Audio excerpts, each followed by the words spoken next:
And what is up, everybody? We appreciate you tuning in on this special program for Inland Sports, live from my living room, not even in the studio, because we went to hurry and talk about the big news coming down from the California State Department of Public Health and how it relates to high school sports. The big news is, if you haven't seen it already, coming out on social media, the fact that outdoor sports, including football, could resume.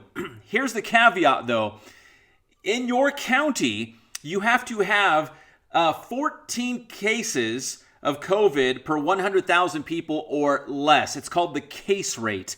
And right now, if you live in Riverside County, unfortunately, of the CIF Southern Section schools, Riverside County has the highest case rate right now at 28 cases per 100,000. San Bernardino County is at 24 cases per 100,000. And that's based on the numbers released by the state this past Tuesday. And I've had several people ask me, well, you know, these states, are these numbers, are they coming from the county level? No, they're not coming from the county level. The numbers that we see come from the state. So we turn those around. I say we because I do work for Riverside County in the public health department. We turn them around as soon as we get them from the state. So these are state numbers, and they do update daily, up or down. But on Tuesday's the day where that Tuesday's the one that matters. So we'll see what happens, what it looks like next Tuesday. But right now, outdoor sports, like football, can resume as soon as you hit that metric of 14 cases per 100,000. So again, San Bernardino County is at 24. Riverside County is at 28. Now, I've been talking to a number of athletic directors and head coaches today. Even sat in on a Zoom call with CIF Southern Section Commissioner Rob Wygod.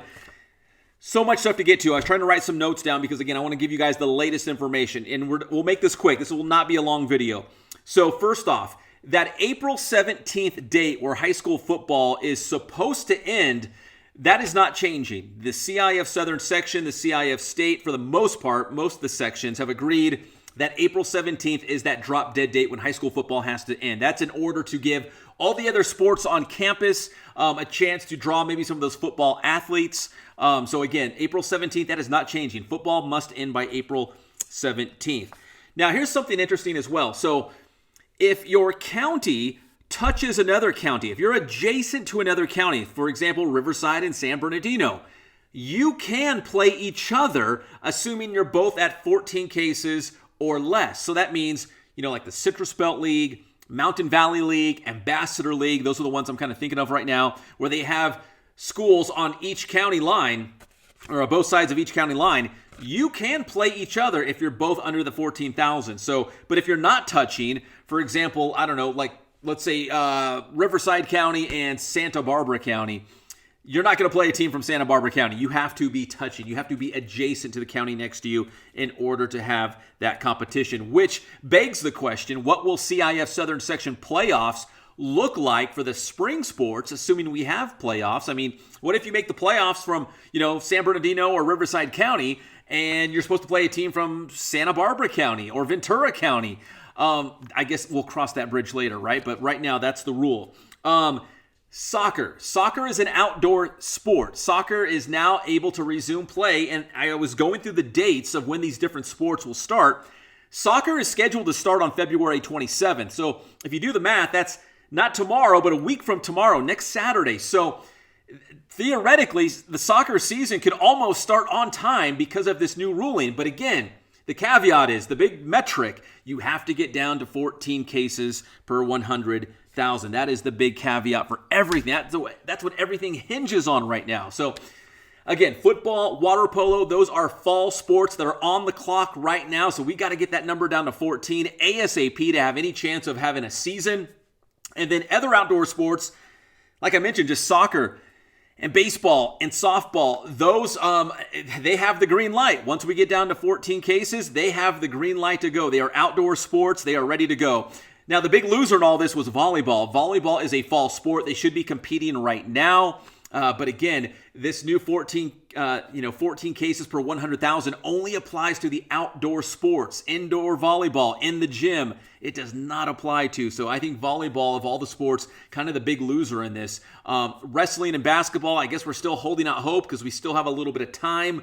but also, again, indoor sports, which does not apply to this new state guideline in terms of those outdoor contact sports. And I should say with those contact sports like water polo, like football, assuming we have games, the state will foot the bill and will require testing every single week. Now, the less contact sports, like baseball and softball, will not have to do the weekly testing, but those like football and water polo will. And I believe, I'll have to double check on this, but I believe soccer is one of those that may require testing as well, because it's more of a high contact sport. I will double check on that one. But again, soccer, their season with this new CIF calendar, in fact, I had it right here, scheduled to start next Saturday. They'll be pretty darn close. Now, if we can get down to the 14 cases per 100,000, the season could start for water polo, for football, next Friday, February 26th. And when I say the season starts, I mean like real practice with helmets and pads. Not games yet, because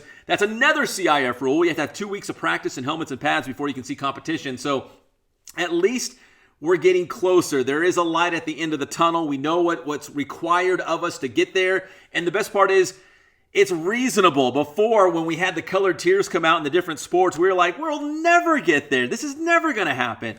This is within reach right now. And again, to get down to the 14 cases per 100,000, we have work to do in the Inland Empire. San Bernardino at 24 cases. Riverside County at 28 cases. So we're not out of the woods yet. We still got work to do to get that number down and salvage maybe a football and water polo season. But again, soccer looking really good, baseball looking really good, softball looking really good, and of course those other sports that were already in the purple tier, like cross country, track, swim, golf, tennis, they're good to go anyway. So anyways, that's the latest. I did not want to make this a long video, but I've been getting so many questions about what this means. I just wanted to try to give you an abbreviated summary of what was going on today.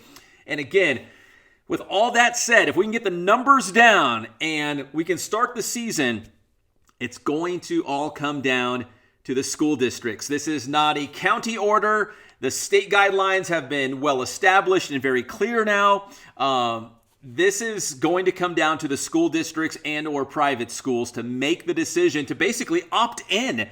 Yes, we are going to play. Yes, we will have a football season. Yes, we are going to play games. It's going to be very interesting to say, and I maybe there's some administrators watching this right now. It's going to be interesting to see which school districts decide to push forward and make it happen for the kids, and which school districts are going to, if I can use a sports analogy, be stuck on the sidelines and not make it happen. Because again, we have the guidelines from the state. We reach 14 per 100,000. And then we can resume sports on February 26th for football and water polo, soccer February 27th, and so on. And even though we've been given the green light, that's half the battle. The school districts have to now make it happen. So athletic directors, principals, school boards, it's up to you. So if a school or school district decides not to do it, don't blame the county. Don't blame the state. Do not blame the CIF. It's going to come down to the individual school districts or a private school. Private schools make their own rules as well for that. So we will see what it all comes down to. But again, I was trying to keep this video about 10 minutes. We've gone a little bit late, but that's the very latest, and I will provide more information as I get it. Again, I've been reaching out to a lot of coaches and athletic directors. Had that conversation with Rob Wygod as well, which was very generous of his time to kind of clear up a lot of things, because again, a lot of moving parts in this, and it's not all the same. All these counties have different numbers, and the sports are obviously not in their traditional season for the most part, so we're all trying to make sense of what is going on.